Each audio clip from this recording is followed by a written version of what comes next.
Namaskar. Welcome to Hindu Infopedia.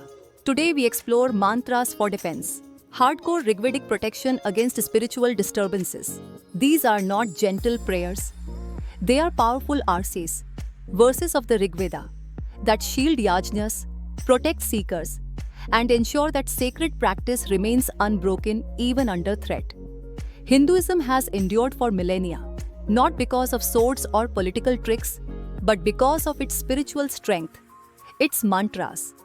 In Vedic rituals, not every challenge can be met with calm supplications. Some disturbances are so hostile that only the most potent mantras, commanding divine power, can repel them. The Rigveda, our oldest scripture, preserves such verses of extraordinary defensive power. Every sincere practitioner knows that opposition is real, sometimes seen, sometimes unseen. Negative forces, jealousy, karmic burdens, even planetary influences can disturb sacred practice. Regular rituals like incense and simple chants create basic protection. But there are moments when something stronger is needed. The Rigveda provides those verses, what we may call the nuclear option, hymns that do not just cleanse but actively destroy obstacles. And in Vedic tradition, the use of such verses was guided by adhikara, eligibility and responsibility. These are not toys. They are spiritual weapons to be used with humility, restraint and devotion. Let us hear some of the most powerful examples. Pushan's path clearer. Rigveda 142:2. Yonah Pushanagho Vrako Dusheva Adideshate Apasmatam Patho Jahe. The crusher. Rigveda 142:4. O Deva, crush under your feet the tormentor who attacks us and slanders good deeds. Tvantasya tvaja vinoghasham sasya kasyachita padabhitishthata pusham. The banisher. Rigveda 142:3. Drive far away the thief and the cunning person who blocks our way. Apatyam paripanthinam mushevanam hurashchitam Doramadhisruteraja. The solar shield. Rigveda 1:52. Just as thieves flee when seen by the all-seeing sun, so do demons flee along with the night. Apatyeta javo yatha nakshatrajantyakdubhihi Suraja Vishvachakshase. The annihilator. Rigveda 1:411. He whom Varuna, Mitra and Aryama protect, quickly destroys all his enemies. Yam rakshante prachetaso varuno mitro aryama no chetsadabhyate janaha. Rigveda 1:4-6. O young Agni, sweet-tongued flame, extend our life and bring the divine assembly to honor our yajna. Sushamsa bodhigranate javishthyamadu jihvasvahutaha praskanvasya pratirannajurjivase namasyadevyanjanam. Agni's blazing flames. Rigveda 1:4-12. When Agni performs his duty as priest and messenger, his flames blaze like waves of the ocean.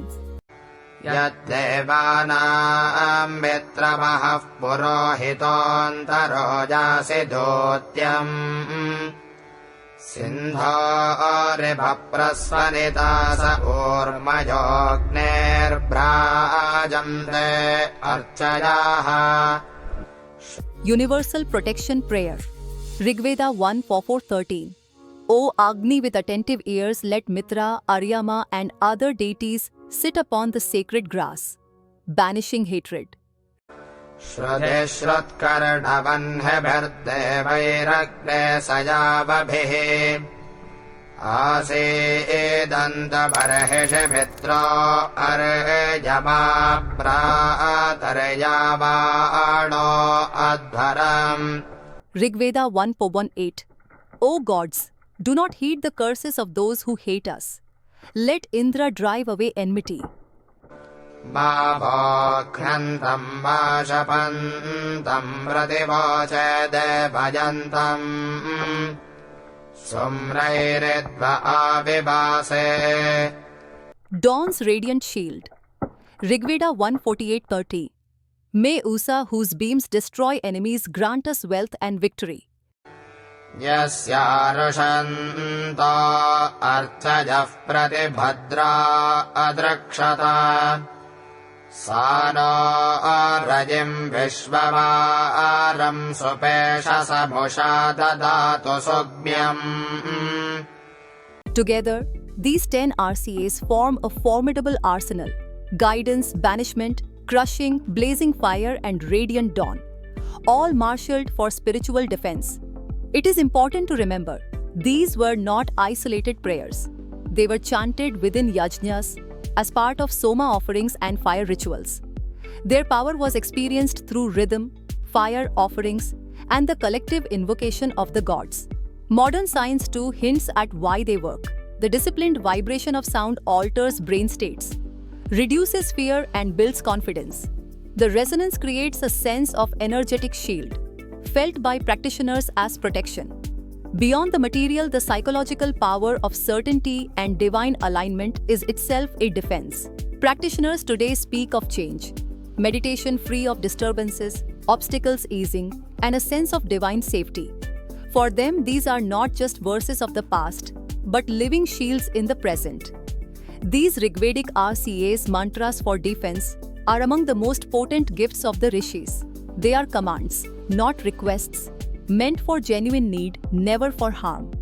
Used with devotion, restraint, and respect, they ensure that seekers can continue their sacred journey, protected by the highest divine forces. Thank you for watching. If the presentation impressed you, please like the video and subscribe to Hindu Infopedia and read blog at hinduinfopedia.org.